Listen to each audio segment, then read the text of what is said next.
yang akan menggandeng janda-janda tersebut untuk melawan dan membantu Pastor Sarah gitu supaya lebih kuat lagi serangan kepada Joshua Teu ya. Kita saksikan dulu statement dari si Mbah Udin kita ini.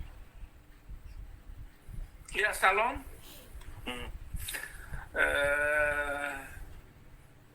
Teman saya Pastor Sarah ini, walaupun kita belum pernah ketemu ya Pastor Sarah, kamu jadi bintang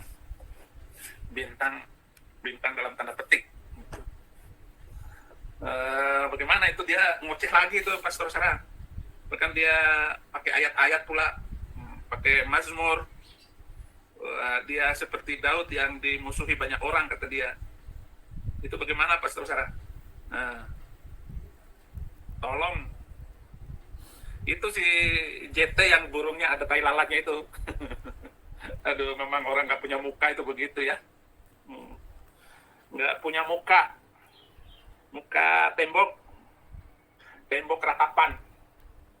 ratapan Pandito. Pastor Sarah, itu saya ngakak nonton komentarnya Rudy Yohanes. Lucu juga itu ya. Mana tadi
Mungkin teman-teman dengar dulu nih.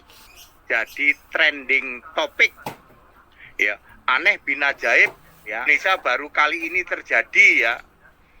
Trending topik sebuah gereja, sebuah kekristenan adalah pendeta rebutan janda. Seumur-umur saya jadi orang Kristen hampir 40 tahun ya, 40 tahun lebih ya. Baru kali ini saya menemukan di kekristenan ribut-ribut kok pendeta rebutan janda. Pendeta rebutan janda jadi trending topik. Ada dua pendeta saling tuduh kemana 200 juta uang donasi. Pendeta ke-1 bilang itu ditilep sama pendeta kedua untuk bikin studio musik, studio video anaknya. Tidak terima dituduh, pendeta kedua balik menuduh uang 200 juta itu buat ngabur ke Amerika oleh pendeta ke-1 tuh, dan untuk bikin channel di media sosial. Sebenarnya ribut-ribut ini sudah ada jawabannya dan sudah dijawab kurang lebih Februari lalu. Ya, semua sudah terjawab. Ternyata jawabannya uang 200 juta itu untuk sewa apartemen. Katanya sih selama 5 tahun untuk nyimpen janda. Astagfirullah, ya. Pendeta ke-1 membawa kunci duplikatnya dibawa ke Amerika itu, sedangkan kunci aslinya dibawa si janda simpenan. Berarti dua pendeta ini sekarang berantem ini tadinya sama-sama, ya, nyimpen janda yang sama, satu janda untuk berdua, ya. Ya, pendeta ke-1 membawa kunci duplikat dibawa ke Amerika, ya. Sedangkan kunci aslinya dibawa si janda simpenan. Karena lokasi apartemen si janda simpenan ini dekat dengan lokasi pendeta kedua, mudah saja tinggal WA, pintu dibuka, dilanjut buka-bukaan. Baru kali ini di seluruh jagat raya hanya ada di Indonesia trending topik gereja kok soal rebutan janda, ya. Mari kita bahas detail apa kata Alkitab tentang janda. Nomor 1, Kisah Para Rasul 6 ayat 1, janda-janda itu diberi jatah makan dan didaftar, sering disebut pelayanan meja. Kedua, 1 Timotius 5 ayat 5, janda itu harus, kata mereka, diurapi Roh Kudus, padahal itu kerasukan iblis, kerasukan setan. Pendeta buka-bukaan Sampai nangis-nangis, guling-guling. Anda bayangin, sop katul ini kan tadinya pakai rok panjang, gitu. Langsung kerasukan setan, kerasukan iblis, nangis-nangis, guling-guling. Auratnya kemana-mana, udah pasti. Wah, ini paling demen ini pendeta ini. Ya. Wah, lalu dikeroyok, ayo kita sembuhkan, kita doakan, kita tengkeng gitu.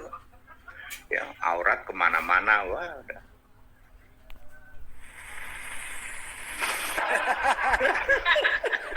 Dulu dia ketemu sama Joshua, lalu ada satu cewek namanya Ayu. Ketika Ayu ini hamil, mereka bingung, gitu. Mereka bingung, ya. Nah, sebenarnya mudah sih, sebenarnya, karena Udin ini kan, maaf nih ya, dari Indonesia rada timur sana kulitnya rada gelap. Nah, sementara Jos sama Ayu ini termasuk kulit putih lah, anaknya putih bersih lah. Cewek yang disodorin oleh Jos, Salome, mereka Salome dulu. Giliran hamil, siapa yang mau tanggung jawab? Karena Jos ini udah punya istri, terpaksa dilempar ke Udin. Bang Andi, saya izin mau nanya Bang Andi. Boleh. Pak Henry, gini, Salome maksudnya joinan Salome cewek apa gitu Tina, Bang Dek? Henry. Iya. Istilah gereja deh. Luar biasa, Pak. Luar biasa. Saya kaget gitu Satu loh. lubang. Pak, di level itu ini sekali kebaktian, yang naik di panggung itu, yang mimpin bawa mic, bawa pujian itu 3 orang. Lalu di belakangnya yang penyanyi latar itu bisa 10 orang. Semuanya rock mini semua, Pak. Kadang-kadang ya kelihatan selangnya. Iya. Gitu, Pak. Ini apa ini yang dijadiin objek? Apa ini yang jadi objek? Sebentar. Apa ini yang jadiin objek? Betul, Pak. Betul. Nanti terus pendeta yang mau khotbah bisik-bisik, Pak, yang pakai rok merah itu mini itu siapa itu, Pak? Oh, itu gini, Pak. Itu kebetulan janda, Pak. Assalamualaikum warahmatullahi wabarakatuh. Alhamdulillah kembali bersama Zulkarnain El-Maduri. Wah, sekarang ini kalau nonton internet ya, nonton YouTube itu rame ya, lagi rame-ramenya itu. Lagi rame-ramenya. Ini ada manfaatnya juga ya ketika seorang pendeta yang bernama Saifuddin Ibrahim tuh lari ke Amerika. Lah, ternyata banyak peristiwa itu di dalam dunia gereja itu. Tidak sedikit ya para pendeta yang terlibat skandal ternyata di Indonesia.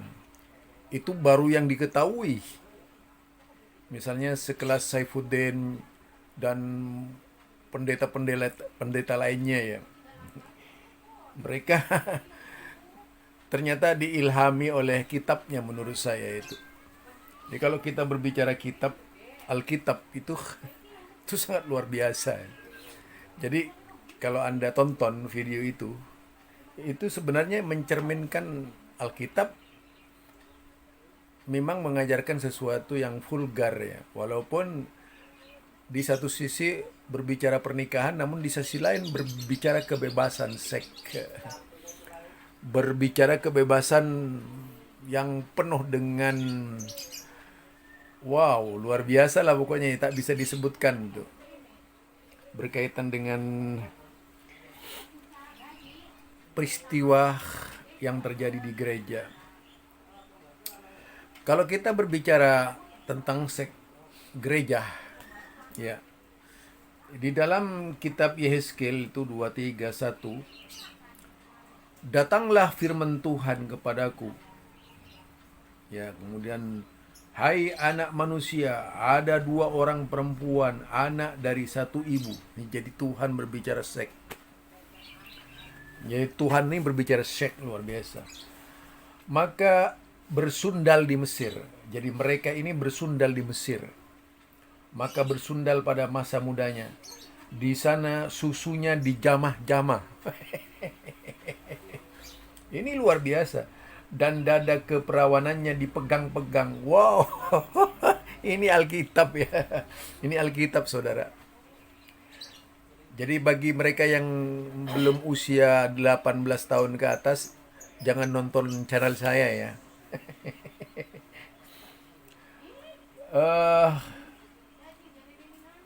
Yehezkiel 2:3-1, datanglah. Ya, tadi itu. Kemudian 2:3, 2:4. Nama yang tertua ialah Ohola dan nama adiknya ialah Oholiba. Mereka aku punya dan mereka melahirkan anak laki-laki dan perempuan. Mengenai nama-nama mereka, Ohola ialah Samaria dan Oholiba ialah Yerusalem. Dan Ohola berzina, sedang ia aku punya. Ia sangat birahi kepada kekasih-kekasihnya, kepada orang Asur, pahlawan-pahlawan perang. Wah, kan kalau pahlawan-pahlawan perang itu kan gagah perkasa ya. Jadi pilihan tuh rupanya. Asik lah kalau menonton video ini gitu. Jadi kemudian dikatakan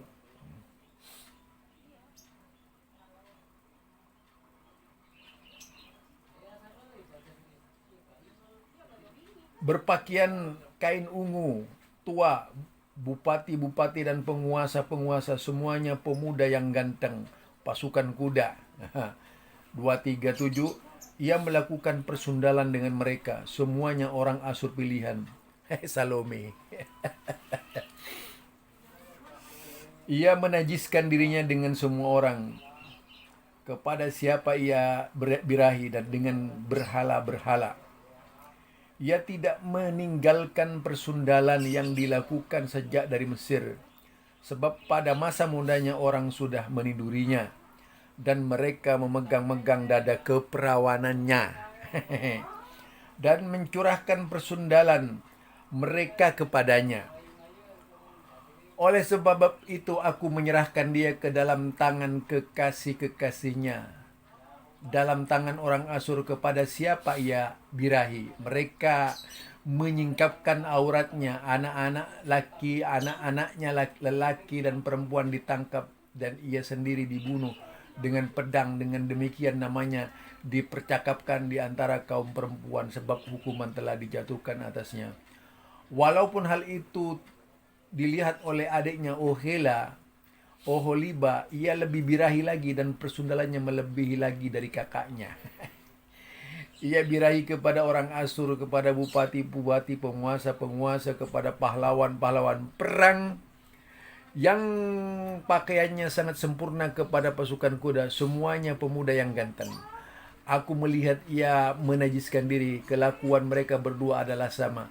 Bahkan ia menambah persundalan lagi. Ia melihat laki-laki yang terukir pada dinding, gambar orang-orang Kasdim diukir dalam warna linggam. Pinggangnya diikat dengan ikat pinggang, kepalanya memakai surban yang berjuntai. Semuanya kelihatan seperti perwira yang menyerupai orang Babel dan Kasdim, tanah kelahiran mereka. segera sesudah kelihatan oleh matanya birahi kepada mereka dan mengirim suruhan kepada mereka ke tanah Kasdim. Maka orang Babel dan kepadanya menikmati tempat tidur percintaan dan menajiskan dia dengan persundalan mereka. Sesudah ia menjadi najis oleh mereka, ia meronta dari mereka oleh karena ia melakukan persundalan dengan terang-terangan dan memperlihatkan sendiri auratnya. Maka aku menjauhkan diri karena jijik padanya, seperti aku menjauhkan diri dari adikku.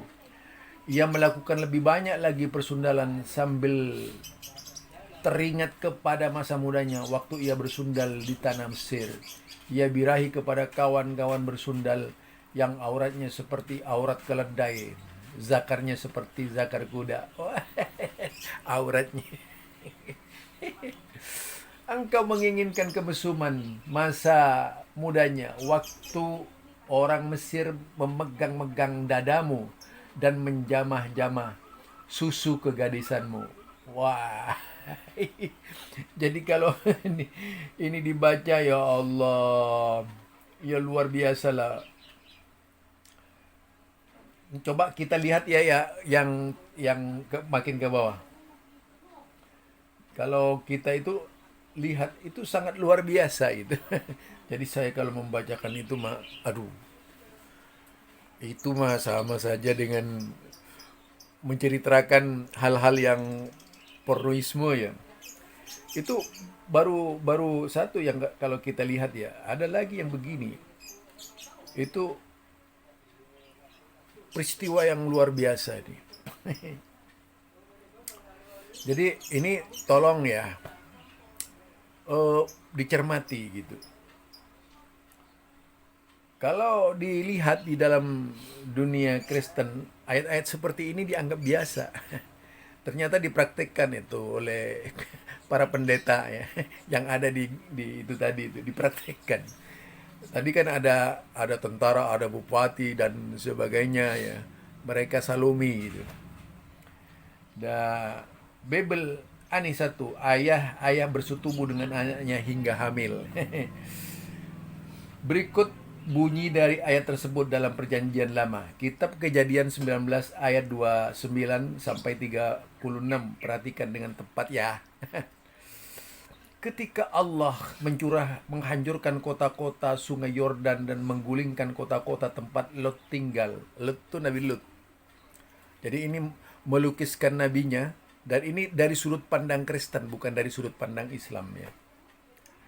Jadi tempat Lot tinggal dan Allah itu mengingat Ibrahim dan membawa mereka keluar dari tengah-tengah kehancuran. Lot keluar dari Zoar dan tinggal di gunung dan kedua putrinya bersamanya. Karena dia tidak takut untuk tinggal di Zoar dan diam-diam di sebuah gua. Dan kedua putrinya, kata kakaknya kepada adiknya, ayah kita telah tua dan tidak ada laki-laki di negeri ini yang dapat menghampiri kita seperti kebiasaan seluruh bumi. Wow. Marilah kita beri ayah kita minum anggur, lalu kita tidur dengan dia supaya kita menyambung keturunan dari ayah kita. Wah. Pada malam itu mereka memberi ayah mereka minum anggur, lalu masuklah yang lebih tua untuk tidur dengan ayahnya. Dan ayahnya itu tidak mengetahui ketika anaknya ia tidur dan ketika ia bangun. Masa.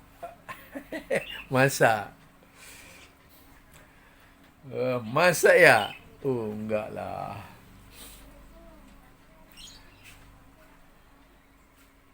Nah, keesokan harinya berkatalah kakaknya kepada adiknya, tadi malam aku telah tidur dengan ayah. Baiklah, malam ini juga kita beri dia minum anggur. Masuklah engkau untuk tidur dengan dia supaya kita menyambung keturunan dari ayah kita. Adiknya juga. Jadi kakak adik tidur sama ayahnya. Demikianlah juga pada malam itu mereka memberi ayah mereka minum anggur, lalu bangunlah yang lebih muda untuk tidur dengan ayahnya, dan ayahnya itu tidak mengetahui ketika anaknya itu tidur dan ketika ia bangun. Wow. Lalu mengandunglah kedua anak Lot itu dari ayahnya mereka. Yang lebih tua melahirkan seorang anak laki-laki, menamainya Moab. Dialah bapak orang Moab yang sekarang. Wah, jadi orang-orang Moab ini hasil hubungan keluarga ya.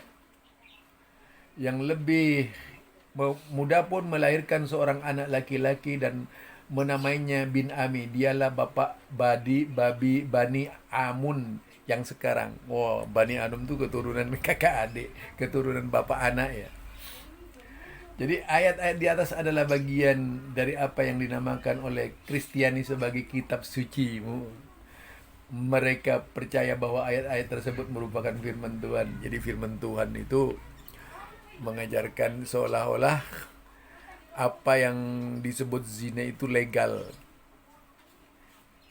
Bagi mereka ada memang tentang ayat-ayat pernikahan dan sebagainya. Tapi ada juga yang sadis-sadis yang dilakukan bahkan oleh nabi-nabinya ya. Ada yang merampas istri orang dan sebagainya. Ini mungkin mengilhami pendeta-pendeta tadi itu. Yang banyak sampai menghabiskan uangnya kece 200 juta rupiah ya. Itu luar biasa. Maunya membebaskan kece tapi kemudian uangnya dipakai sendiri buat nyewa apartemen tuh selama 5 tahun katanya itu. Aduh, luar biasa itu. Ini dilakukan oleh para pendeta-pendeta. Jadi ada yang pegang kunci aslinya, ada yang pegang kunci turunannya itu. Nah, kalau kita lihat di dalam Al-Quran tidak satupun ayat yang seperti itu. Tidak ada cerita-cerita yang enggak itu. Bahkan Nabi itu benar-benar dilindungi, tapi nabinya di sini tidak pernah dilindungi oleh mereka. Lalu mereka menamakan itu kitab suci. Itu ya.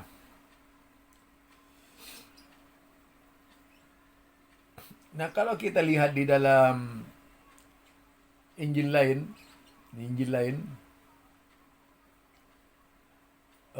memang itu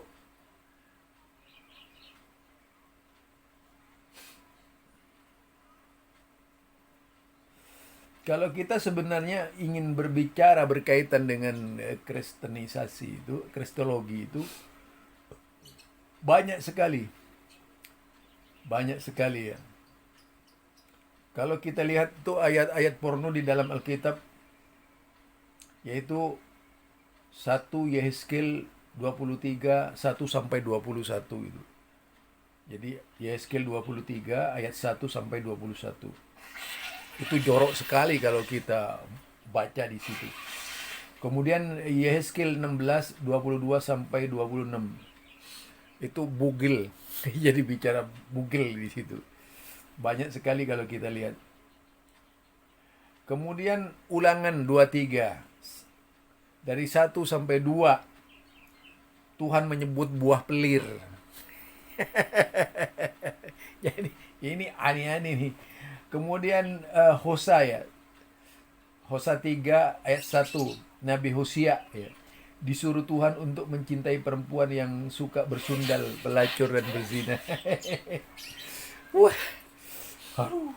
Kidung Agung ya 4 dari ayat 1 sampai 7, puisi rayuan yang memuji kecantikan dengan menyebut buah dada dan susu.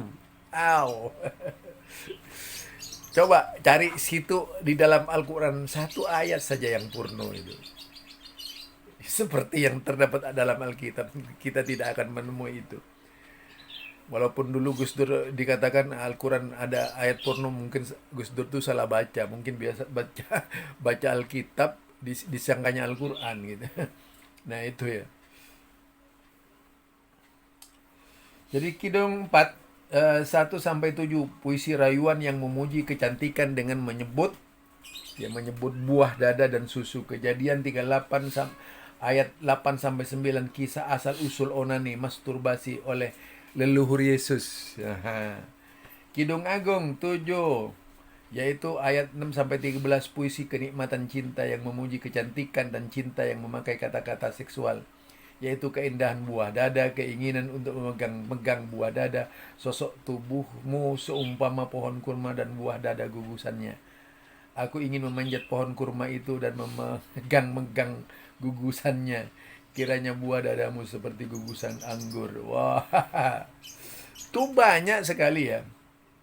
Jadi itu kalau kita pahami berkaitan dengan ayat-ayat tersebut, itu membuktikan bahwa di dalam Alkitab yang menjadi sandaran mereka ini dipraktikkan oleh sebagian kelompok Salomi dari kalangan pendeta, ya, sebagaimana di dalam video tadi. Dan itu ya sekedar apa namanya penjelasan dari saya berkaitan dengan aktivitas sebagian gereja. Kan kita tidak tahu, yang jelas kalau dibaca dalam sejarah skandal gereja itu banyak ya, mulai dari Vatikan sampai ke Indonesia itu banyak sekali melibatkan orang-orang gereja. Nah, itu sebenarnya kalau ditinjau dari sisi manusiawi, mereka itu adalah manusia ya. Manusia yang tak bisa mengendalikan dirinya sendiri. Itu yang kalau kita baca di dalam teks-teks dari kitab-kitab gereja. Sebenarnya banyak yang akan saya angkat, tapi insya Allah lain hari kita akan angkat hal itu ya. Untuk menjelaskan yang sebenarnya. Karena selama ini kita selalu diserang oleh mereka. Padahal kitab mereka ini mengajarkan sesuatu yang tidak sehat ya. Sesuatu yang bobrok, persundalan dan sebagainya. Untuk apa ditayangkan? Justru seharusnya diterangkan bahwa hukum berzina itu ini. Masa Tuhan sampai itu membicarakan zakarnya, itu zakarnya seperti kuda. Ya itu kan membawa-bawa nama Tuhan menurut saya. Kemudian Tuhan berbicara payudara. Ya masa begitu mah? Aduh ya Allah. Ini barangkali ya dari saya ya, Zulkarnain El Maduri. Ketemu lagi. Assalamualaikum warahmatullahi wabarakatuh.